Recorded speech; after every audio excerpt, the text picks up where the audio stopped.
Hello అండి, అందరికీ నమస్తే. అందరూ ఎలా ఉన్నారండి? బాగున్నారా? ఈ రోజు అయితే అందరికీ ఉపయోగపడే బ్రహ్మాండమైన చాలా రకాల టిప్స్ అయితే మీ ముందుకు తీసుకొచ్చాను. వీడియోని అయితే ఎక్కడ స్కిప్ చేయకుండా చివరి దాకా చూడండి. ఏ టిప్ నచ్చింది అనేది కమెంట్ చేయండి. అలాగే వీడియో నచ్చితే ప్లీజ్ అండి ఒక లైక్ అయితే ఇవ్వండి. అలాగే మన ఛానల్లో చాలా రకాల టిప్స్ ఉన్నాయని ఒకసారి వెళ్ళి చూడండి. ఇంకా లేట్ చేయకుండా వీడియోలోకి వెళ్ళిపోదాం. ఫస్ట్ టిప్ ఏంటంటే, ఫస్ట్ అయితే ఒక గిన్నె అయితే తీసేసుకోండి చిన్నది. దాంట్లో 1.5 టేబుల్ స్పూన్ శనగపిండి ఉంటుంది కదా, శనగపిండిని అయితే వేసేసేయండి. శనగపిండిని వేసిన తర్వాత దాంట్లోనే కొద్దిగా కాఫీ పొడి, మనం ఏ కాఫీ పొడి వాడితే ఆ కాఫీ పొడిని అయితే వేయండి. అలాగే కొద్దిగా లెమన్ జ్యూస్, లెమన్ అయితే ఈ విధంగా కొద్దిగా పిండేసేయండి. అలాగే ఒక 2-3 టేబుల్ స్పూన్ల పాలు, కాంచి చల్లార్చినటువైనా పచ్చివైనా ఏదైనా ఓకే, పాలను అయితే వేయండి. పాలను కూడా వేసేసి బాగా ఈ విధంగా కలపండి. ఈ శనగపిండి, కాఫీ పొడి, పాలు, నిమ్మరసము ఇవన్నీ బాగా కలిసిపోవాలి. ఇలా బాగా కలిపిన తర్వాత ఇప్పుడైతే దీన్ని మనం ఫేస్ ప్యాక్ అయితే వేసుకోవాలన్నమాట. ఇది వేసుకోవడం వల్ల మన ఫేస్ అనేది చాలా గ్లోగా వస్తుంది. శనగపిండి వల్ల మనకి స్కిన్ అనేది లూజ్గా ఉన్న టైట్గా అవుతుంది. మనకి పాలు అలాగే కాఫీ పొడి వల్ల మంచి గ్లో అయితే వస్తుంది. ఆ లెమన్ వల్ల మనకి ఫేస్ పైన ఉండే ట్యాన్ మొత్తం పోతుంది. చాలా బాగా ఉపయోగపడుతుంది. ఇలా బాగా ఫేస్ కి, నెక్ కి, అలాగే ఇలా మోచేతుల దగ్గర ఇలా అప్లై చేసామనుకోండి, బాగా అప్లై చేసేసి ఇది బాగా ఆరిపోయే కొద్దీ మన స్కిన్ అనేది టైట్ గా పట్టేసినట్టుగా అయిపోతుంది అనమాట. అంతసేపు వరకు వెయిట్ చేయండి, ఒక హాఫ్ అన్ అవర్. తర్వాత దీన్ని నీట్ గా ఫేస్ వాష్ చేసుకున్నారంటే సరిపోతుంది. చూడండి ఎంత స్మూత్ గా అయిపోయిందో, మనం పట్టుకుంటే జారిపోయేటట్టుగా అయిపోతుంది అనమాట. స్కిన్ అయితే చాలా బాగా ఉపయోగపడుతుంది. తప్పకుండా ట్రై చేయండి. అలాగే నెక్స్ట్ టిప్ చూద్దాం. చూడండి, మనమైతే లెమన్ అయితే పిండిన తర్వాత కొద్దిగా ఉన్నా లేదు అని అంటే ఇలా పిండేసిన తర్వాత పక్కన పెట్టేస్తూ ఉంటాము. కానీ పెట్టేయకుండా మనము దీన్ని గనక ఇలా చేసామనుకోండి, బల్లులు బొద్దింకలు అస్సలు కిచెన్లోకి రావు అనమాట.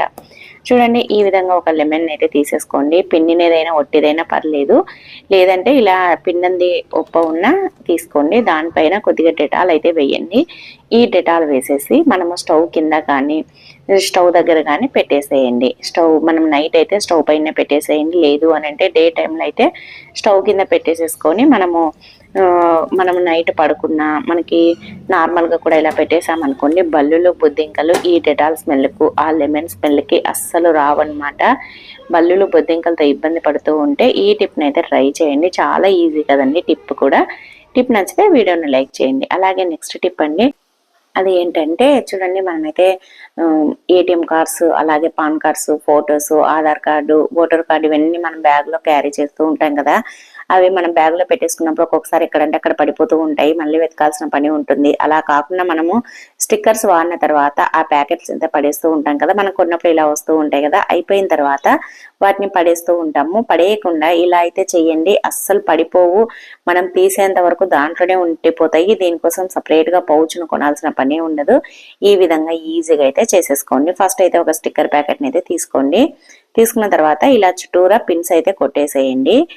ఇది మనకి మంచి పౌచ్గా తయారైపోతుంది. అసలు ఎంత బాగుంటుంది అంటే, మనం బయట కొన్నా కూడా ఇంత గట్టిగా అయితే ఉండవన్నమాట. మనం తీసేంత వరకు దాంట్లో నుంచి ఏ కార్డు బయటికి అయితే రాదు, అస్సలు పడిపోవు. ఇలా కొట్టేసిన తర్వాత చూడండి, ఇప్పుడైతే ఇలా ప్యాకెట్ మాదిరి అయిపోయింది కదా. ఇలా మన ప్యాకెట్ మాదిరి అయిపోయిన దాంట్లో మనం ఏటీఎం కార్డులు, ఆధార్ కార్డులు, అలాగే మనకి ఏదైనా పాస్పోర్ట్ సైజు ఫొటోస్ ఉన్నా ఏవైనా సరే పెట్టేసుకోవచ్చు అనమాట. ఇవన్నీ కంపల్సరిగా ఉండాల్సిందేనండి. మన బ్యాగ్లో అయితే ఇవన్నీ ఉండాల్సిందే కదా. ఏటీఎం కార్డు, ఆధార్ కార్డు, అలాగే ఓటర్ కార్డులు ఇవన్నీ పెట్టుకొని ఉంటాం కదా. అలాగే మనం చిన్న ఫొటోస్ కూడా, పాస్పోర్ట్ సైజ్ ఫొటోస్ కూడా పెట్టుకుంటూ ఉంటాము. ఇలా పెట్టేసుకున్నాం అనుకోండి, ఒక సైడు ఫొటోస్ పెట్టే, ఒక సైడ్ ఇవన్నీ కార్డులన్నీ పెట్టేసాను చూడండి, అస్సలు తీసేంత వరకు రావు అనమాట. మనం చేయి పెట్టి తీసే తప్ప కింద ఇలా కొట్టినా కూడా రావు. చాలా బాగుంటుంది, యూజ్ అవుతుంది. తప్పకుండా ట్రై చేయండి. అలాగే నెక్స్ట్ టిప్ అండి, మనమైతే కొత్తిమీర తెచ్చుకుంటాం కదా, తెచ్చుకున్న తర్వాత కొద్దిసేపు అలానే పెట్టేసామనుకోండి, 1 గంట 2 గంటలు వాడిపోతుంది. లేదు మనం తెచ్చుకున్నప్పుడే వాడిపోయిందంటే ఇంకా ఇది బయట పెట్టేసామంటే మొత్తం పండు బారిపోయి అసలు ఇంకా మొత్తం పడిపోయినట్లుగా అయిపోతుంది అనమాట. అప్పుడు దీన్ని మనం ఫ్రెష్ గా కావాలి అని అంటే ఇలా అయితే చెయ్యండి. మనకి ఎంత వాడిపోయినా పర్లేదు, ఈ విధంగా మళ్ళీ ఫ్రెష్ గా అయితే చేసుకోవచ్చు. చూడండి, నేనైతే ఫస్ట్ బాగా వాడిపోయిన కొత్తిమీరని అయితే తీసానమాట ఆ కట్టలో నుంచి. ఒక గిన్నె తీసుకొని దాంట్లో కొద్దిగా వాటర్ వేసి తర్వాత ఆ వాటర్లో ఈ విధంగా కొత్తిమీరని అయితే వేయండి. వేసేసి దీంట్లో కొద్దిగా ఉప్పునైతే వేయాలన్నమాట. ఉప్పు వేయడం వల్ల ఆ కొత్తిమీర ఆ వాటర్లో ఫ్రెష్గా తయారైపోతుంది. చూడండి, ఇలా వేసేసి ఒక 10 మినిట్స్ కానీ ఒక 5 మినిట్స్ కానీ పెట్టేసామనుకోండి, మళ్ళీ కొత్తిమీర ఇప్పుడే మార్కెట్ నుంచి తెచ్చినట్టుగా ఫ్రెష్గా అయిపోతుంది అనమాట. చాలా బాగా ఉపయోగపడుతుంది. మనకి కొత్తిమీర ఫ్రెష్గా కావాలి, వాడిపోయింది అన్నప్పుడు ఈ టిప్ని అయితే ట్రై చేయండి. మొత్తం కట్ట కావాలి ఫ్రెష్గా అని అంటే పెద్ద గిన్నెలో వాటర్ వేసుకొని కొద్దిగా ఉప్పు వేసి పెట్టేసుకోండి. మొత్తం మనకి నీట్గా ఫ్రెష్గా ఇప్పుడే మార్కెట్ నుంచి తెచ్చినట్టుగా అయిపోతుంది. తప్పకుండా ట్రై చేయండి. మళ్ళీ కుళ్ళిపోయినది అయితే ఫ్రెష్గా కాదండి, మనకి తెంపుకొచ్చి వాడిపోయినది అయితేనే ఫ్రెష్గా అయిపోతుంది. ఇంకా నెక్స్ట్ టిప్ అండి, చూడండి మనమైతే దోశకు నానబెట్టుకుంటూ ఉంటాం కదా. దోశకు నానబెట్టేటప్పుడు దీంట్లో మెంతులు ఎక్కువగా వేయడం వల్ల చాలా బెనిఫిట్స్ అండి. మెంతులు ఎక్కువగా వేయడం వల్ల దోశలు అనేది రెడ్గా క్రిస్పీగా వస్తాయి. అలాగే టేస్ట్ కూడా సూపర్గా ఉంటాయి. మిగతాది ఇంకా ఏంటి ఉపయోగం అంటే, షుగర్ పేషెంట్లు ఉంటారు కదా, వాళ్ళకి చాలా బాగా ఉపయోగపడుతుంది. షుగర్ పేషెంట్లకి ఇది మనకి దోశ తిన్నా కూడా ఇబ్బంది ఏమీ ఉండదు. ఎందుకంటే బియ్యం కదా ఇవి, దోశ తింటే షుగర్ ఎక్కువగా అయిపోతూ ఉంటుంది, ఎందుకంటే బియ్యంతో చేసినది కాబట్టి. కానీ మెంతులు వేయడం వల్ల షుగర్ అనేది దోశ తిన్నా కూడా కంట్రోల్లో ఉంటుంది, మెంతులు ఎక్కువగా ఉండడం వల్ల. అందుకే దోశ వేసుకునే వాళ్ళు షుగర్ పేషెంట్లు అయితే దాంట్లో ఎక్కువగా మెంతులు వేసుకొని దోశలు అయితే వేసేసుకోండి. మీరు 1-2 దోశలు తిన్నా కూడా ఎటువంటి ప్రాబ్లం అయితే ఉండదు.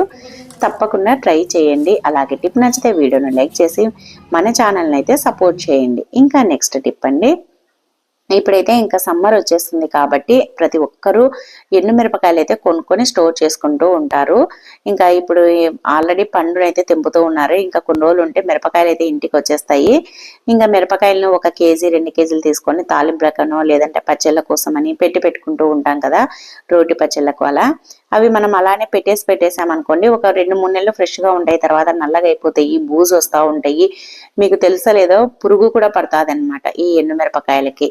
కావాలంటే ఒకసారి పెట్టి చూడండి, ఎక్కువ రోజులు పురుగు కూడా పడుతుంది. అందుకోసమని అలా కాకుండా ఉండాలి అని అంటే, మనం తీసుకున్న ఎండుమిరపకాయలు ఎన్నైతే ఉన్నాయో ఎక్కువగా ఉంటే కొన్ని వేసుకొని లైట్గా వేయించాలన్నమాట. అంటే పైన వేడెక్కాలి. వేడెక్కడం వల్ల మనకి ఎన్ని రోజులున్నా పురుగు పట్టదు, బూజు రాదు. అలాగే నల్లగా కాకుండా ఇప్పుడు మనం రెడ్గా ఎలా ఉన్నాయో అలానే ఉంటాయన్నమాట. మనం రోటి పచ్చళ్ళ కోసమనో దోశలేకి పచ్చళ్ళ కోసమనో లేదు అని అంటే మనం తాలింపుల కోసం పెట్టుకుంటూ ఉంటాం కదా, ఈ విధంగా కనుక మనం పెట్టేసుకున్నాం అనుకోండి, సంవత్సరం కాదు కదా 2 సంవత్సరాలు ఉన్నా కూడా ఎండుమిరపకాయలు అనేది ఫ్రెష్గా ఉంటాయి. తప్పకుండా ట్రై చేయండి. ఫ్లేమ్ను హై ఫ్లేమ్లో కాకుండా సిమ్లో పెట్టుకొని వేయించుకోండి. ఇంకా నెక్స్ట్ టిప్ చూద్దాం. నెక్స్ట్ టిప్ ఏంటంటే, చూడండి మనమైతే ఆయిల్ ప్రతిరోజు తలకు పెట్టుకుంటూ ఉంటాం కదా. మనము ఆయిల్ పెట్టుకున్న తర్వాత ఆయిల్ డబ్బాని అలానే పెట్టేసామనుకోండి, ఆయిల్ అంతా కిందికి కారిపోతూ ఉంటుంది. మనకి డ్రెస్సింగ్ టేబుల్ పైన కానీ కింద కానీ ఎక్కడైనా సరే అదంతా ఆయిల్ అయిపోతుంది. మళ్ళీ దాన్ని క్లీన్ చేయడం అదొక పెద్ద టాస్క్ అని చెప్పొచ్చు, జిడ్డుగా ఉంటుంది. కాబట్టి అందుకోసమని మనము అలా కాకుండా మనం ఏదైనా కర్రీస్ తెచ్చుకున్నప్పుడు, బిర్యానీలు తెచ్చుకున్నప్పుడు ఇలాంటి బాక్సులు అయితే వస్తూ ఉంటాయి కదండి, రైతాకనో గోంగూరకని అలా. అప్పుడు మనం వీటిని పడేయకుండా ఎత్తి పెట్టేసుకున్నాం అనుకోండి, దాంట్లో ఒక టిష్యూ వేసుకొని పెట్టేసుకుంటే మనకి ఆయిల్ కారణ కూడా దాంట్లోనే పడుతుంది. కాబట్టి మనకి టెన్షన్ అనేది ఉండదన్నమాట. ఇలా మనం దాంట్లోనే పెట్టేసుకుంటే సరిపోతుంది. మళ్ళీ దాన్ని ఒక 1 వీక్ తర్వాత ఆ పేపర్ని తీసేసి ఇంకొక కొత్త టిష్యూని వేసుకుంటే నీట్గా ఉంటుంది, జిడ్డు కాకుండా ఉంటుంది, అలాగే ఫ్రెష్గా ఉంటుంది. తప్పకుండా ట్రై చేయండి. టిప్ నచ్చితే వీడియోని లైక్ చేసి మన ఛానల్ అయితే సబ్స్క్రైబ్ చేయండి.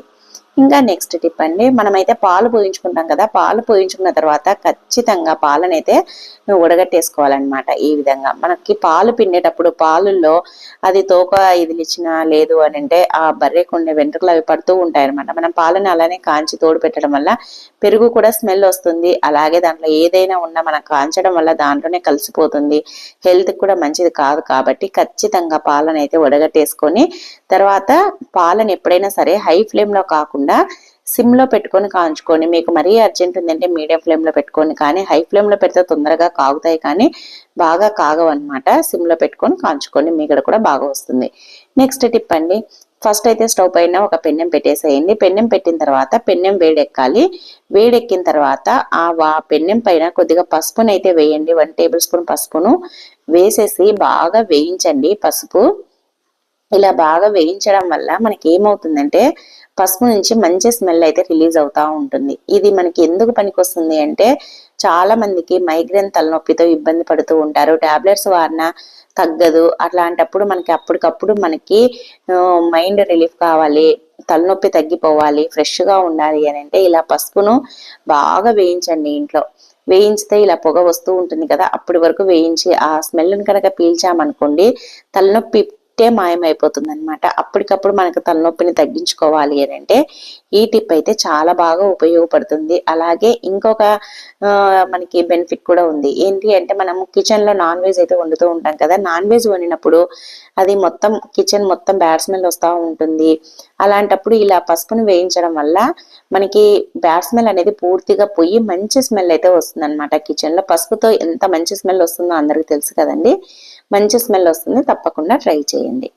అలాగే నెక్స్ట్ టిప్ అండి, చూడండి మనమైతే నెయిల్ పాలిష్ అయితే వాడుతూ ఉంటాం కదా, మనకి నెయిల్ పాలిష్ వాడేటప్పుడు తెలుసో తెలియకనో పొరపాటునో కింద పడిపోతూ ఉంటుంది అనమాట.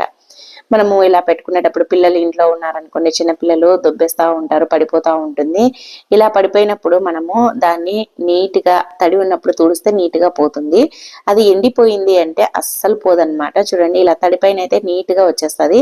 ఎండిపోయిన తర్వాత ఇంకా అది అసలు రాదనమాట. దాన్ని మనం గీకాలనుకోండి, ఒక్కొక్కసారి ఫ్లోర్ల పైన ఏదైనా ఫ్రిడ్జ్ల పైన పడింది అనుకోండి, మన గీకాలంటే కింద అంతా రఫ్గా అయిపోతుంది. అలా కాకుండా ఇది ఎండిపోయిన దాన్ని కూడా ఇలా కొద్దిగా పంచదార కానీ లేదంటే స్ప్రే ఉంటుంది కదా, మనం బాడీ స్ప్రేలు వాడుతూ ఉంటాం కదా, ఆ స్ప్రే కనుక వేసి ఇలా నీట్గా అన్నాం అనుకోండి నీట్గా వచ్చేస్తుంది. నేనైతే ఇప్పుడు తడిదే చూపిస్తున్నాను, ఆరేసరికి టైం పడుతుంది కాబట్టి ఈ విధంగా నీట్గా అయితే పోగొట్టేసుకోండి. ఇంకా నెక్స్ట్ టిప్ అండి, ఎక్కువగా దోమలు ఉన్నప్పుడు ఈ టిప్ని అయితే ట్రై చేయండి. దోమలు చూద్దామన్న కూడా ఉన్నదన్నమాట, చాలా బాగా ఉపయోగపడుతుంది.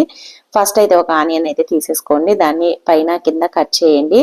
కట్ చేసిన తర్వాత ఇప్పుడు దీనిపైన కొద్దిగా పేస్ట్ను, మనం ఏ పేస్ట్ అయితే వాడతామో ఆ పేస్ట్ని అయితే కొద్దిగా వేయండి. ఇలా వీడియోలో చూపిస్తున్నట్లుగా ఇలా వేసేసి ఆ ఆనియన్కు పైన మొత్తం అప్లై చేయండి. ఇలా అప్లై చేసిన తర్వాత లవంగాలను అయితే పెట్టేసేయండి. లవంగాలు మొగ్గ ఉండేటివి తీసుకోండి. ఇలా పెట్టేసేసి లవంగాలని తర్వాత దీనిపైన కర్పూరం ఉంటుంది కదా, కర్పూరం అయితే పెట్టేసుకోవాలన్నమాట. ఇలా లవంగాలను గుచ్చినామంటే అలానే ఉండిపోతాయి. ఇంకా కర్పూరం ఇది వెలిగించాలంటే ఈ లవంగాలు వెలిగిస్తే వెలగవు కాబట్టి కర్పూరం బిళ్ళలు అయితే వేయండి. వేసేసి ఇప్పుడైతే వెలిగించేసేసేయండి. ఇంకా ఈ కర్పూరం వాసనకి అలాగే లవంగాల వాసనకి ఈ ఆనియన్ వాసనకి అలాగే పేస్ట్ కూడా వేసాం కదా, ఈ స్మెల్కి దోమలు అయితే అస్సలు ఉండవన్నమాట. ఎటువంటి కెమికల్స్ లేని మనము ఇంట్లోనే ఇలా దోమలు పోగొట్టుకోవడానికైతే తయారు చేసుకొని వెలిగించుకున్నామనుకోండి, ఇంకా ఒక్క దోమ కూడా ఉండదు. మనకి ఇంట్లో చిన్నపిల్లలు ఉన్నా ముసలి వాళ్ళు ఉన్నా వాళ్ళకి జెట్కాయిల్స్ అవి పడవు కాబట్టి ఈ విధంగా న్యాచురల్గా మనము దోమల్ని అయితే వెళ్ళగొట్టచ్చు. ఇంట్లో నుంచి ఒక్క దోమ కూడా ఉండదు. వీలైతే ఒకసారి ఇల్లంతా ఇలా తిప్పేసి పెట్టేసేయండి. ఇంకా నెక్స్ట్ టిప్ అండి, లాస్ట్ టిప్, ప్రతి ఒక్కరికి ఉపయోగపడే టిప్. ఫస్ట్ అయితే ఒక కవర్ అయితే తీసుకోండి, 4 నాప్థలిన్ బాల్స్ని తీసుకొని ఆ కవర్ పైన పెట్టేసి ఇలా పైన కవర్ వేసేసి మళ్ళీ దంచండి మెత్తగా. ఇలా మెత్తగా పొడిగా దంచాలన్నమాట. మన ఇంట్లో ఏదైనా రాయి ఉన్నా లేదు అని అంటే చపాతీ కర్రతోనైనా సరే ఇలా మెత్తగా పొడి చేసేసేయండి వీడియోలో చూపిస్తున్నట్లుగా. ఇలా మెత్తగా పొడి చేసిన తర్వాత ఇప్పుడైతే ఈ పొడినైతే ఒక గిన్నెలోకైతే వేసేసుకోవాలి. మరీ గిన్నె చిన్నది కాకుండా మరీ పెద్దది కాకుండా ఇలా కప్పులు ఉంటాయి కదా, ఆ దాంట్లో అయితే వేసేసుకోండి. ఇప్పుడు మనం ఏం తయారు చేస్తున్నామంటే ఓడనీళ్ళని అయితే తయారు చేస్తున్నాం. బయట మార్కెట్లో వందలు పెట్టి కొనాల్సిన అవసరం లేకుండా ఇంట్లోనే తక్కువ ఖర్చుతో మనమైతే ఇంట్లో ఓడనీళ్ళని అయితే చేసుకోవచ్చు అనమాట. తర్వాత దీంట్లోనే కొద్దిగా కంఫర్ట్ని అయితే వేయండి, ఇది మంచి స్మెల్ కోసము. ఇలా కంఫర్ట్ను వేసిన తర్వాత దీంట్లో కొద్దిగా ఉప్పు, సాల్ట్ ఉంటుంది కదా, సాల్ట్ని కూడా వేయండి. సాల్ట్ని కూడా వేసేసి దీంట్లోనే గమ్ము ఉంటుంది కదా, గమ్మును కూడా వేయండి. ఇలా ఒక 10 రూపీస్ది అయితే కనుక సగం అయితే సరిపోతుంది. గమ్ము వేసిన తర్వాత చూడండి, ఇప్పుడు ఉప్పు వేసాము, గమ్ము వేసాము, అలాగే నాప్థలిన్ బాల్స్ను దంచి వేసాము, అలాగే కంఫర్ట్ వేసాము. ఈ 4టిని బాగా కలిపేసేయండి. ఇలా బాగా కలిపేసేయాలన్నమాట. మీకు కలర్ ఇదే ఉండాలి అని అనుకుంటే ఓకే, లేదు కొద్దిగా కలర్ చేంజ్ చేద్దాము అనుకుంటే ఫుడ్ కలర్ ఉంటుంది కదా, మీకు ఏ కలర్ నచ్చితే ఆ కలర్, గ్రీన్ అయినా రెడ్ అయినా ఎల్లో అయినా ఏదైనా సరే కొద్దిగా వేసేసుకొని ఇలా బాగా కలిపేసేయండి. నేనైతే ఎక్కువ కలర్ వద్దు అనేసి కొద్దిగానే వేసానన్నమాట. ఇలా కలిపేసేసేయండి. ఇది మనం కలుపుతూ ఉండగానే గడ్డ మాదిరి కడుతుందనమాట. ఈ విధంగా కలిపేసిన తర్వాత ఇప్పుడు ఇలా స్పూన్ తోటి బాగా ప్రెస్ చేసినట్టుగానండి ఇది మనకి కలుపుతూ ఇలా అంటున్నప్పుడే లైట్గా స్టార్ట్ అవుతుంది గడ్డగట్టడము. తర్వాత ఇలా ఒక్కసారి ఫ్లోర్కి వేసి కొట్టండి, అంతా సెట్ అయిపోతుంది.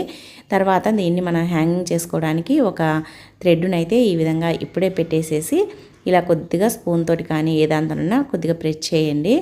ఎందుకంటే మనం ఇది ఎండిపోయిన తర్వాత మనం పెట్టలేము కాబట్టి ముందుగానే పెట్టేసుకోవాలన్నమాట. ఇలా పెట్టేసేసి దీన్ని ఒక 4-5 గంటలు ఎండలో ఎండబెట్టాలన్నమాట. ఎండలో ఎండబెడతామంటే మనకి ఓడనీళ్ళు అయితే తయారైపోతుంది. చూడండి, నేనైతే 1 గంట మాత్రమే పెట్టేశాను. నేను ఇది సాయంత్రం చేశాను మీకు చూపిద్దామనేసి, ఇంకా ఇప్పుడు నైట్ వీడియో చేస్తున్నా కదా దాంట్లోకైతే షేర్ చేస్తున్నాను అనమాట. 1 గంట సేపు పెట్టాను ఎండకు. ఈ విధంగా అయితే అయిపోయింది. ఇంకా ఇది కొద్దిగా ఎండాలండి. ఇలా అయితే మనం ఓడల్ని తయారు చేసుకొని మనం దీన్ని ఒక జిప్లాగ్ బ్యాగ్లో పెట్టేసుకొని బాత్రూమ్ దగ్గర తగిలించుకున్నాం అనుకోండి, బాత్రూంలో కానీ బయట కానీ ఎప్పుడు మనకి బ్యాడ్ స్మెల్ అనేది లేకుండా ఫ్రెష్గా ఉంటుంది. తక్కువ ధరతో మనం ఓడల్ని అయితే తయారు చేసుకోవచ్చు. సో ఇవండి ఈరోజు టిప్స్ అన్నీ నచ్చాయా? నచ్చితే వీడియోను లైక్ చేయండి. అలాగే మీకు ఏ టిప్ నచ్చిందనేది కమెంట్ చేయండి. అలాగే మంచి మంచి టిప్స్ కోసం వెంటనే మన ఛానల్ని అయితే సబ్స్క్రైబ్ చేసుకోండి. ఈ వీడియో చూసినందుకు థ్యాంక్ యూ అండి. Thank you for watching. మరి ఒక వీడియోతో మళ్ళీ కలుద్దాం. బాయ్ అండి.